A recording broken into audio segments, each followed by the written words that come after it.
Namaste, this is Munmun Chakraborty, Assistant Professor, Department of Philosophy from Assam University.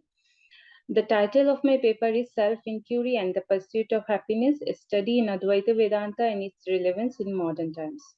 So in this paper, I will mainly discuss the concept of happiness, and my intention here is to discuss it from Advaitic perspective. So let us first understand what is happiness. Now, the concept of happiness, as we all know, it's a known concept, and we all understand what we mean by happiness. Now, generally, as we see, psychologists accept three, four factors according to which we can understand happiness or that determine our happiness. These are like external factors, then factors which are related to with our physical body, and of course with our mental states. So basically, what we understand by happiness is our achievement, is our possession, is our job, is our occupation, and also by happiness we understand our health, our personality, and also from the psychological standpoint, it is our social status, our name, fame, reputation. With this, we most of the time identify our happiness. Now, let us see what is happiness in Advaita theory, because this is a very unique concept in Advaita.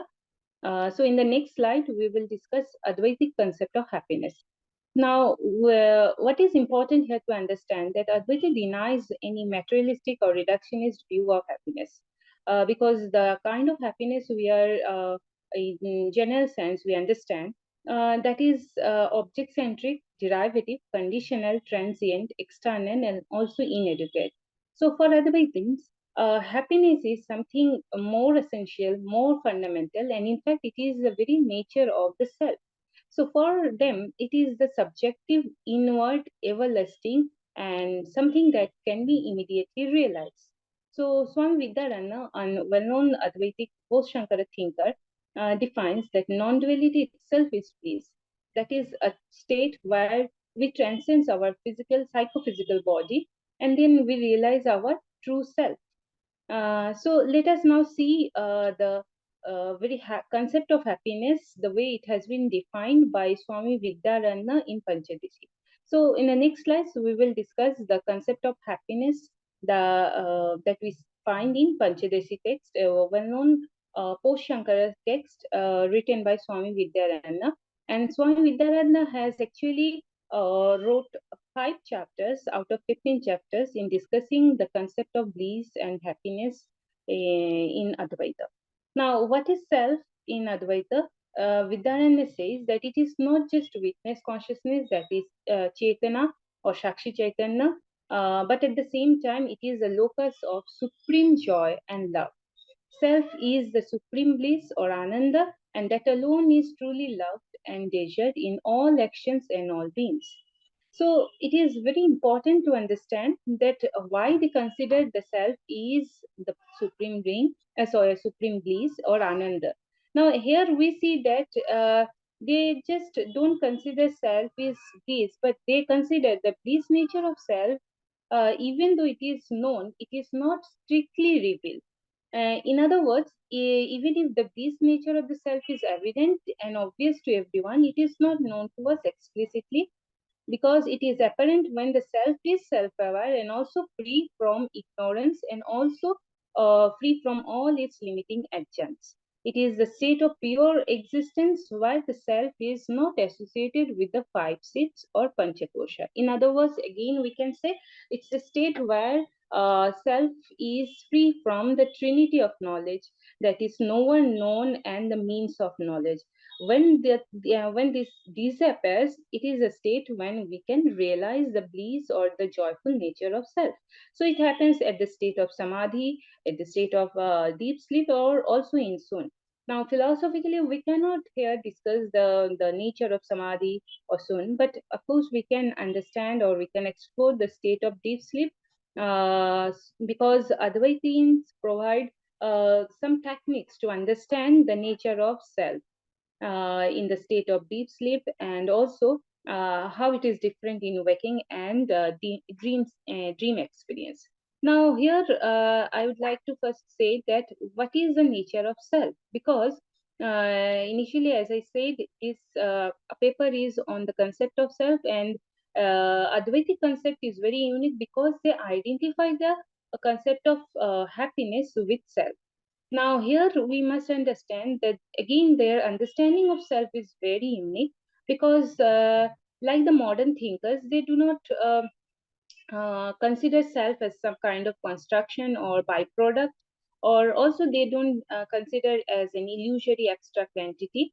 They challenges all kinds of materialistic theory where self has been defined in terms of its psychophysical body, and of course at the same time they deny all challenges all no self theory that we know has been accepted by many other Indian systems and also by contemporary Western thinkers. But their understanding here, we see that they define self as something which goes beyond all this psychophysical nature of the body, and but they at the same time. The most positive explanation of self is that it is Satchit Ananda, that is consciousness, existence, consciousness, and bliss. So, self is considered as our pure awareness, the awareness which is undeniable and that cannot be questioned. Like as I said, Descartes is the one person in Western philosophy who, for the first time, has claimed in contemporary in Western world that how the existence of self cannot be denied. Because even if without everything, the outer existence is the prerequisite. But in the same way, we see Sankara, Advaitins, they in a very rational way try to justify that why we consider the self is also essential and evident and certain because its existence is essential for the revelation of the entire physical body or physical world. Now, let us see the method they have used to understand the nature of self. Here we see that Advaitins have used several methods like Drigdishya Viveka, that is seers in distinction, and also a rational analysis of Panchakosha, the five seats of the individual being. But in Panchadishi, we see, apart from this, Swami Vidyadhan has also discussed the phenomenological study of the three states of experience, that is waking, dream experience, and deep sleep experience. And I consider that this is one very important because it is a process through which we can actually understand why the self has been considered as as a source of supreme joy or highest bliss. Now, what we see in waking experience that we achieve our all our happiness, joy from the external world, physical world, from the object we possess, and also with the involvement of the mind. And again, in dream experience, we see that all our pleasure or happiness is related with the nature of mind or with the function of mind. The difference between waking experience and dream experience is that in dream, it is the mind alone which is active. Mind is very dynamic, and mind alone plays the role of both knower and known. So it is again one important proof that mind is actually constructing our personal identity. But when we come to deep sleep experience, it's a state where we are not aware of anything. We are not aware of either external object. We are not also aware of internal object. So it's a state where mind and sense organs are like inactive completely. But we cannot say it's an unconscious state. We cannot say that consciousness was absent at that time because the moment we wake up, we claim that, oh, we had a very sound experience or we have a very sound sleep or good sleep. Now, the very claim that I had a sound sleep or good sleep, that's possible if only if there is consciousness. So, what we understand from deep sleep experience, that sleep is the proof that the bliss or happiness can be achieved even when one goes beyond this phenomenal world. And it is therefore unconditional and intrinsic nature of the self.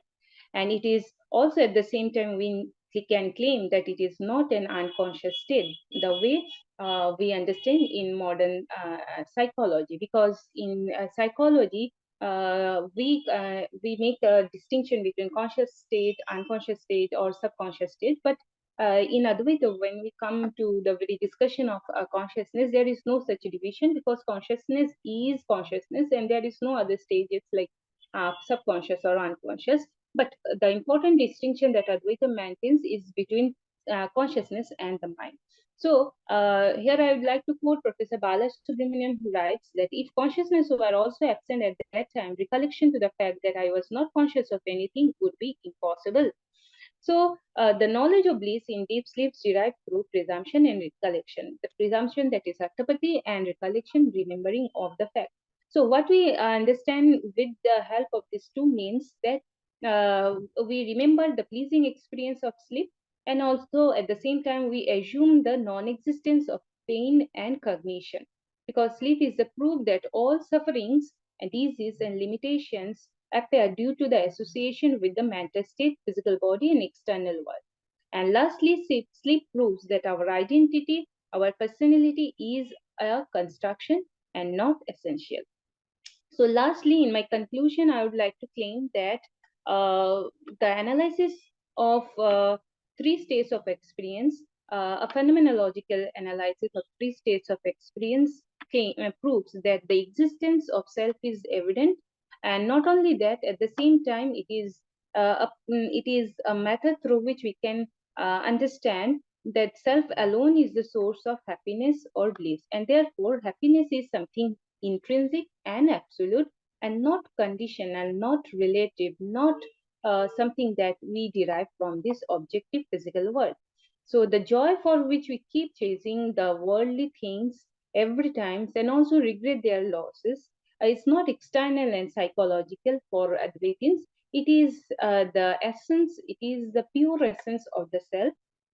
But that bliss one enjoys in sleep, again, they argue that it's not the absolute, it is just a glimpse of the absolute bliss. So Vidaran again writes that the bliss in which there is no experience of duality and which is not sleep either is the bliss of Brahman. So just as the way one can feel the coolness of water touching the cold pot and infer the presence of water inside the pot, in the same way, the individual being gets a sign of bliss in deep sleep and can assume the presence of the absolute bliss.